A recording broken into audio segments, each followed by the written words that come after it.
Bugün biz əfsanəvi bir kitaba başvururuq. Marketinq müharibələri. Bu, rəqabətlə dolu bir dünyada sağ qalmaq üçün demək olar ki, bir təlimat kitabçasıdır. Düzdür, kitab 1986-cı ildə yazılıb, amma inanın, onun prinsipləri bugün bəlkə də heç vaxt olmadığı qədər aktualdır. Hadi, başlayaq. Kitab elə bir sualla başlayır ki, marketinqə dair bütün inanclarımızı bir anlıq şübhə altına alır. Yox, bu sadəcə diqqət çəkmək üçün deyil, bu, bütün strategiyanın demək olar ki, təməl daşıdır. Gəlin görək, niyə? Baxın, kitabın təqdim etdiyi o böyük dəyişiklik məhz budur. Bizə həmişə nə deyilib? Müştəriyə fokuslanmalıyıq, düzdürmü? Müştəri kraldır şüarını hamımız eşitmişik. Ancaq müəlliflər deyir ki, bir dəqiqə dayanın. Əslində, fokuslanmalı olduğumuz yer tam başqadır. Əsl hədəf rəqibdir.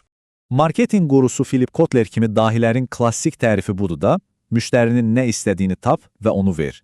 İlk baxışdan çox məntiqli səslənir, həm? Amma müəlliflərə görə bu yanaşmada fundamental bir problem gizlənir.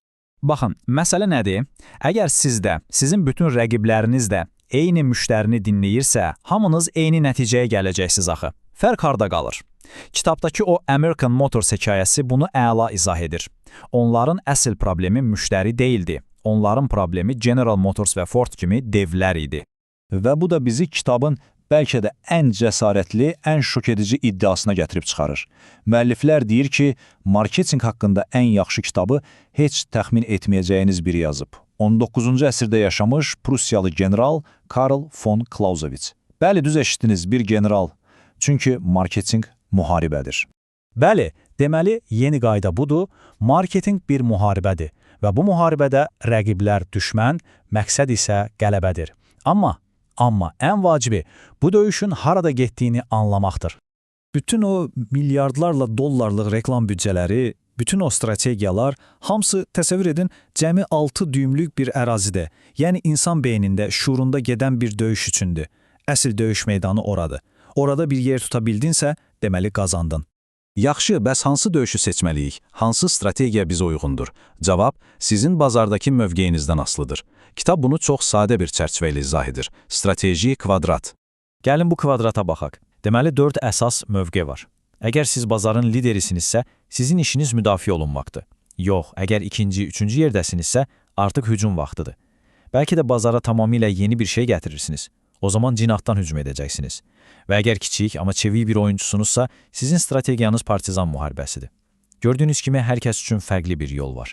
İndi isə gəlin bir marketinq generalı kimi bu 4 müharibə növünün hər birini daha dərindən baxaq və görək hansı taktikaları tətbiq etmək olar. Başlayaq birincidən. Müdafiə müharibəsi. Bu, eksklüziv bir klubdur, yalnız və yalnız bazar liderləri üçün. Necə deyərlər, qalanı qorumaq yeni qala fəth etməkdən daha asandır. Hələ Clausewitz də deyirdi ki, müdafiə ən güclü mövqeyidir. Bəs liderlər nə etməlidir? Ən vacib, bəlkə də ən qəribə səslənən prinsip budur. Özünə hücum etmək cəsarəti. Yəni öz məhsulunu köhnəldən yeni məhsul çıxarmaq. Apple-ı düşünün, hər il yeni iPhone çıxararaq əvvəlki modellərini özü öldürür. Jilet də eyni şey edir. Çünki bir həqiqət var. Əgər sən özünü yeniləməsən, rəqibin səni yeniləyəcək. Yəni köhnəldəcək. İndi keçək ikinci cəbhəyə. Hücum müharibəsi. Bu, bazarın ikinci, üçüncü nömrəli oyuncuları üçündür. Liderə meydan oxumaq istəyənlər üçün. Amma diqqətli olun, bu, böyük resurslar və cəsarət tələb edən bir oyundur. Buradakı qızıl qayda nədir? Liderin gücünün içindəki zəifliyi tapmaq.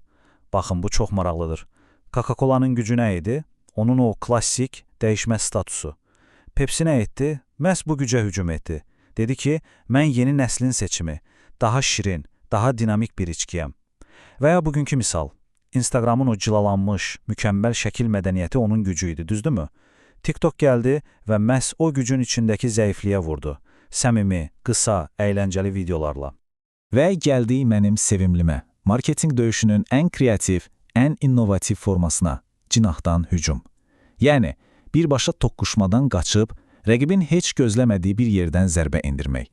Burada məqsəd rəqiblə eyni meydanda döyüşmək deyil, özünə yeni bir döyüş meydanı yaratmaqdır. Keçmişdə Digital Equipment Corporation IBM-in o nəhəng kompüter bazarına girmədi. Onlar tamamilə yeni bir kateqoriya yaratdılar, mini kompüter. Və ya daha müasir nümunə Airbnb. Onlar gedib böyük otel şəbəkələri ilə döyüşmədilər, tamamilə yeni bir cinah açdılar, ev paylaşımı bazarı. Bu, əsl dahi hərəkətidir. Və nəhayət, dördüncü stratejiya. Bu, bazardakı şirkətlərin böyük, lap böyük əksəriyyəti üçündür. Partizan müharibəsi. Məqsəd nəhənglərlə döyüşmək deyil, onların arasında yaşamaq və hətta uğur qazanmaqdır. Partizan müharibəsinin bütün fəlsəfəsi budur. Kiçik bir göldə böyük balıq ol. Məsələn, Rolls-Royce-a baxaq, onlar bütün avtomobil bazarı ilə maraqlanmır. Onların döyüş meydanı ultra lüks segmentidir. O qədər kiçik bir nişdir ki, General Motors kimi nəhənglər üçün ora girməyə dəyməz. Bugün istənilən balaca biznes, bir Instagram səhifəsi belə çox spesifik bir niş taparaq öz partizan müharibəsini apara bilər. Yaxşı, bütün bu strategiyaları, taktikaları öyrəndik. İndi isə top sizdədir. Artıq öz döyüş planınızı hazırlamaq vaxtıdır. Gəlin bir marketinq generalı kimi ilk addımlarınızı necə atacağınıza baxaq. Hər şey 4 sadə addımdan ibarətdir. Birinci, döyüş meydanını, yəni müştərilərinizin beynini analiz edin. İkinci, düşmən qüvvələrini, yəni rəqiblərinizi yaxşıca öyrənin, onların güclü və zəif tərəflərini bilin. Üçüncü, o strateji kvadrata baxaraq öz mövqeyinizə uyğun döyüş növünü seçin. Və nəhayət dördüncü, detallı bir hücum planı hazırlayıb hərəkətə keçin. Və sonda hər şey bu suala gəlib dayanır. Bütün bu bildikləriniz sadəcə bir nəzəriyyə deyil, bu konkret bir hərəkətə çağırışdır. İndi öz bazarınıza baxın, öz mövqeyinizi müəyyən edin və özünüzə o sualı verin. General, əmriniz nədir? Çünki bu müharibədə komandanız sizsiniz.